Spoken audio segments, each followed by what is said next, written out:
नमस्कार, कल का बाजार में आप सभी का स्वागत है। मैं हूं सुमित। कल का बाजार यानी कि हफ्ते के पहले कारोबारी सत्र में भारतीय बाजारों में आज तो प्रेशर देखने को मिला और ये लगातार 7वां सेशन था जबकि मार्केट्स के अंदर आज प्रेशर बनता हुआ दिखाई पड़ा। इनफैक्ट पिछले हफ्ते की जो बिकवाली है, पहले तो आप पिछले 7 दिनों का चार्ट ले गए, बार चार्ट, उससे ज़्यादा क्लियर सिचुएशन होगी कि किस तरह से निफ्टी के अंदर कामकाज होता हुआ दिखाई पड़ रहा है पिछले 7 दिनों में। तो मार्केट ने पिछले 7 दिनों में लगातार प्रेशर दिखाया है। वो आप देख ही रहे हैं कि सेशन बाय सेशन किस तरह से प्रेशर मार्केट्स के अंदर माउंट होता हुआ दिखाई पड़ रहा है। उसके बाद आज के सत्र में भी लोअर लेवल्स दिखाए। 17,300 को भी इंडेक्स ने एक समय पर ब्रीच किया। क्लोजिंग तक आते आते 100 अंकों के आसपास एक माइल्ड पुल बैक और उस पुल बैक के बाद करीब 17,392 या 17,400 के आसपास की क्लोजिंग इंडेक्स में आते हुए दिखाई पड़ी। 73 अंकों की गिरावट यहाँ भी रही, लेकिन इससे ज़्यादा सीवियर डैमेज आपको दिखाई पड़ेगा निफ्टी मिड कैप और स्मॉल कैप इंडेक्स में। निफ्टी बैंक हालांकि आज सेवियर था, जिसके दम पर एटलीस्ट बाजार में उतनी गिरावट नहीं है जितनी आ सकती थी, लेकिन मिड कैप इंडेक्स 200 अंक नीचे, करीब करीब 0.5% का फॉल, वो भी तब जब लास्ट टाइम है यहाँ पर भी कुछ रिकवरी आते हुए दिखाई पड़ी है।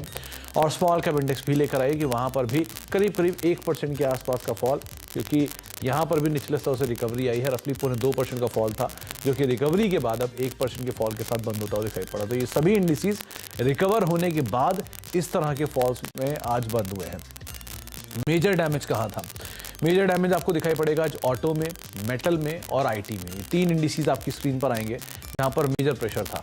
ऑटो इंडेक्स करीब करीब 1.5% नीचे आज बंद हुआ, 12,675 का स्तर यहाँ देखने को मिला। इसके अलावा आईटी इंडेक्स को भी लेकर आई और मेटल में भी, मेटल जो कि आज 2.5% नीचे बंद हुआ और 2.5% की बिकवाली यहाँ देखने को मिली, 5313 का लेवल। और साथ साथ आईटी, जिसमें आज एम्फेसिस जैसे स्टॉक तेज बिकवाली के साथ कामकाज कर रहे थे और उसके साथ साथ बाकी स्टॉक्स में प्रेशर था, तो करीब 2% के आसपास का फॉल आईटी में भी आता हुआ दिखाई पड़ा। तो तीनों ही इंडिसेस में आज प्रेशर मेजरली आता हुआ दिखाई पड़ा। एक आंकड़ा जो कि बाजार बंद होने के बाद आया वो था एफआईआई और डीआईआई का, वो आंकड़ा भी आपको दिखाए थे। उसके बाद हम गावा सर से बातचीत करेंगे। आज एफआईआई की तरफ से फिर बिकवाली थी, करीब करीब 2,000 करोड़ रुपए के आसपास की बिकवाली यहाँ थी, लेकिन डीआईआई की तरफ से 2,231 करोड़ रुपए कैश मार्केट में खरीदारी होते हुए दिखाई पड़ी। तो ये कुछ नंबर जो कि मार्केट क्लोज होने के बाद आए। गावा सर नमस्कार, स्वागत है कार्यक्रम में। पहले तो बहुत बहुत शुक्रिया इस समय पर आज हमारे साथ आप जुड़े और हमारे साथ मदद करेंगे, हमारी आप मार्केट्स को लेकर दर्शकों के सवालों के जवाब देंगे। तो पहले तो बहुत बहुत शुक्रिया इसके लिए। मार्केट्स को लेकर एक व्यू आपसे मैं चाहूँगा कि आज लास्ट आवर में पुल बैक तो आया मार्केट में और 17,300 जिस जोन की आप बात कर रहे थे वहीं से ही आया।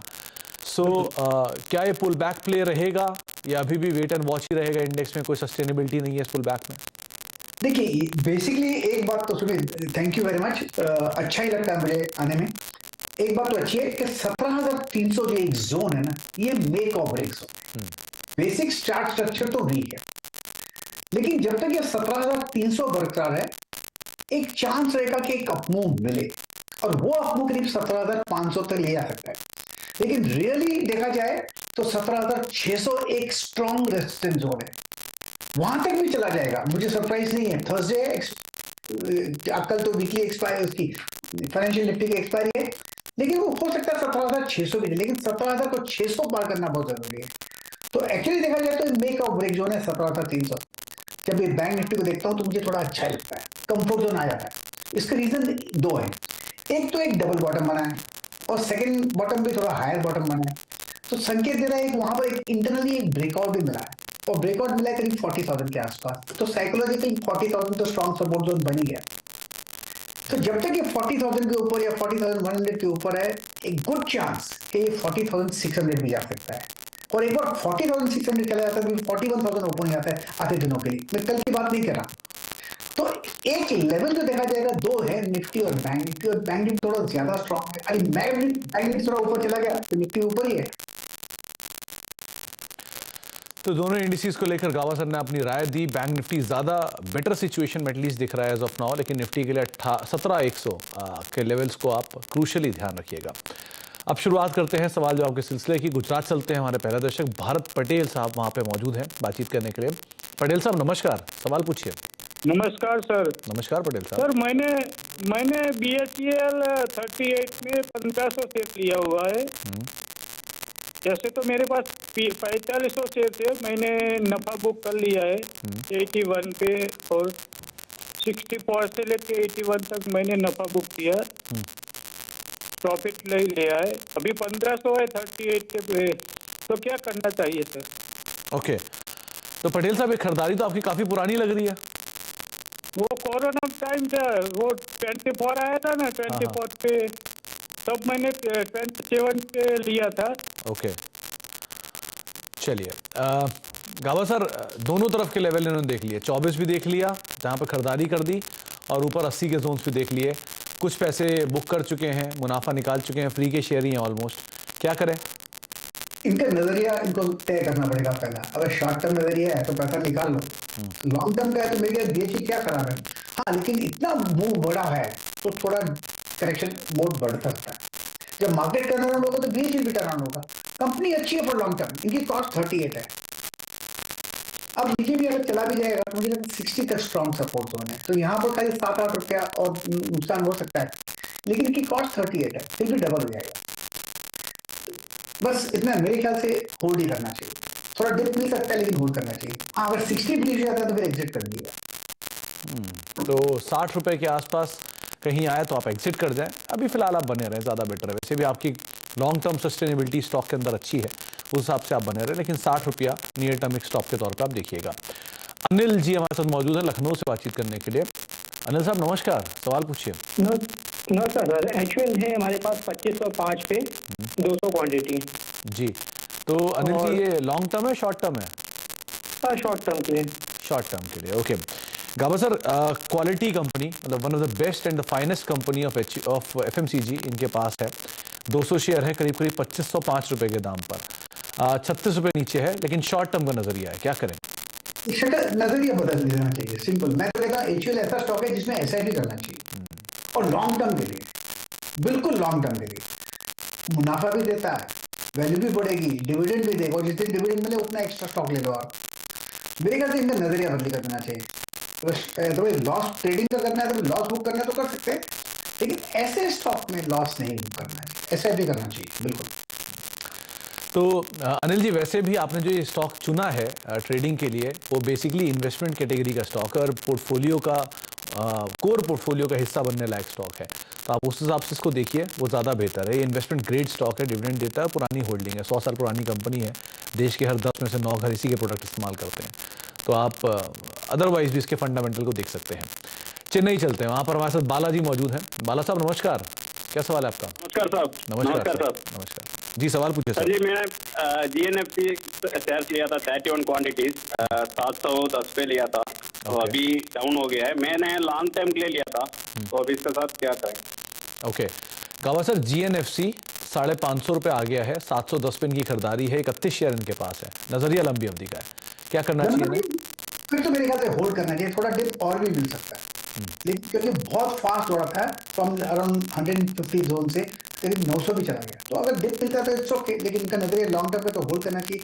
लेकिन लो लेवल देखने को मिल सकते हैं तो घबराना नहीं चाहिए, और मेरे ख्याल से वो लेवल करीब जहाँ पर सपोर्ट मिल सकता है 460 के आसपास मिल सकता है, 465-500 जोन पर।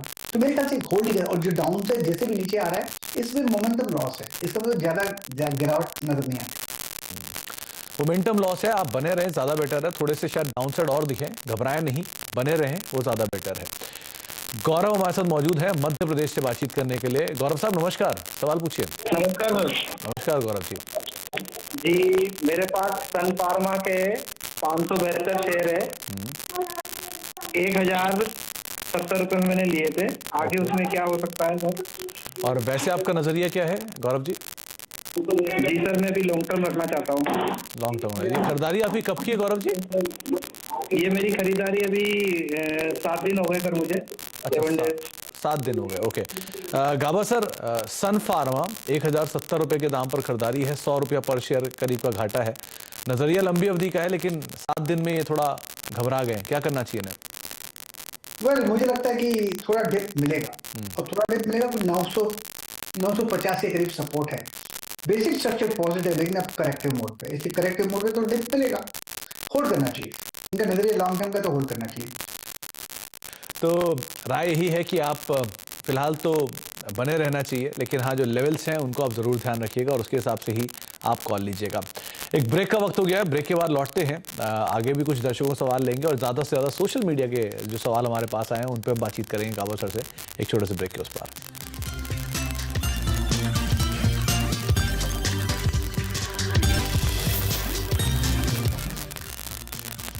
आप देख रहे हैं कल का बाजार और हमारे साथ प्रकाश गाबा मौजूद हैं आपके सवालों के जवाब देने के लिए। फटाफट उनकी कुछ स्टॉक्स के ऊपर राय लेते हैं। प्रकाश सर, एक सवाल आया है पराग अशर का। इन्होंने पूछा इनके पास सीक्वेंट साइंटिफिक के 1450 शेयर हैं 141 रुपए के दाम पर। ऑलरेडी ये पोजीशन 50% कैपिटल वाइप आउट कर चुकी है, अब ये बेच दे? चार्ट स्ट्रक्चर बहुत ही वीक हुआ है। 300 के ऊपर देखा था, अभी करेगा 64। यहाँ पर भी मुझे स्ट्रेंथ नजर नहीं आती, लेकिन मुझे लगता है और भी डाउन पॉसिबल है। हो सकता है यहाँ पर जो लो रिसेंट लो हमने देखा है करीब करीब वो है 50 के आसपास। इस स्टॉक में होप में नहीं होना चाहिए। जब भी इसमें अप मूव मिलेगा सेलिंग फिर से आएगी, तो आपका जो कॉस्ट है वो निकलना तो बहुत मुश्किल है। कम से कम आप सैल्वेज कर सकते हैं उसको। तो थोड़ा ऊपर मिले, लॉस कम हो, आप कहीं भी कॉस्ट टू कॉस्ट आए इन केस, तो आप निकल जाओ, ज़्यादा बेटर है। सनी साहब का एक सवाल है, इनके पास नाल्को के 177 शेयर हैं 80 रुपए के दाम पर, क्या करें ये? नेशनल एल्यूम की बात कर रहे हैं? जी जी। मेरे ख्याल से 78 के आसपास है, इनको एक स्टॉप लगाना चाहिए और वो होना चाहिए 75 का। 75 बीच तो निकल जाइए, अदरवाइज वेट फॉर इट, शायद 85 में चला जाए। जगह ऐसी यहाँ से बाउंस करने की, सिर्फ बाउंस होना है। और बाउंस होता है तो फिर 100 भी देखेंगे। एक्चुअली नजरिया अगर लॉन्ग टर्म का आपका, तो फिर तो होल्ड की क्या घबराना।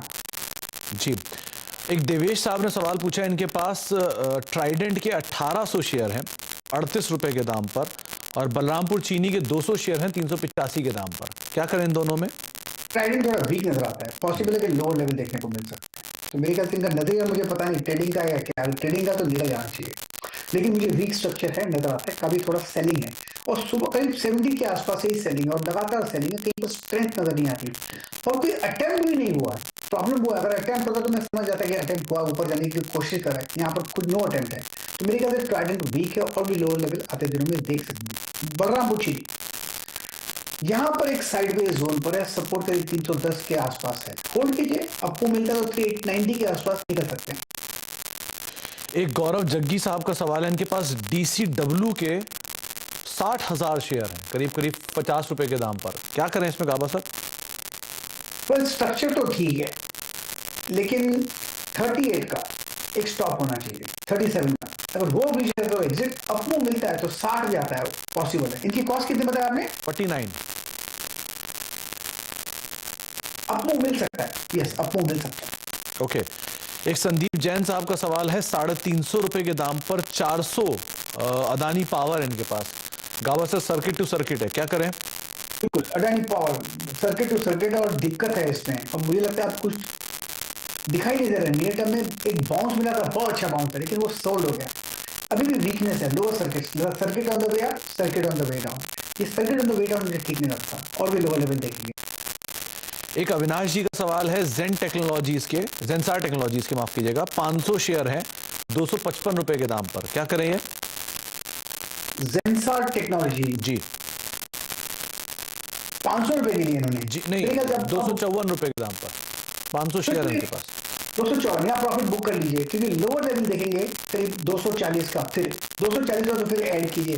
अदरवाइज जो बेस बना है 200 के आसपास बहुत बढ़िया बेस है, लेकिन इतने बेस बढ़ने के बाद थोड़ा एक मूव देख सकते हैं डाउन।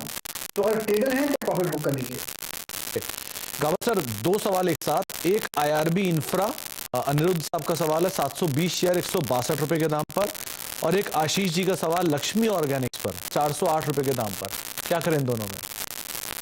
वेल, IRB इंफ्रा तो इनकी 60 कॉस्ट बहुत हाई है, 2940 ना इनकी कॉस्ट हाई है। 162 रुपए पे इनकी कॉस्ट है और 29 रुपए आ गया।